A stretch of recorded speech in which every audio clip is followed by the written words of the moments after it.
உலகமெல்லாம் பருவமழை ஒத்தபடி பெய்யட்டும். உழவரெல்லாம் தானியத்தை உவப்புடனே பெருக்கட்டும்.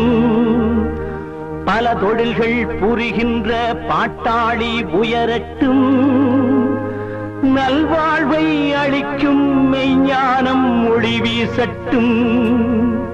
நம் கடமை அறவாழ்வில் நாட்டத்தே சிறக்கட்டும்.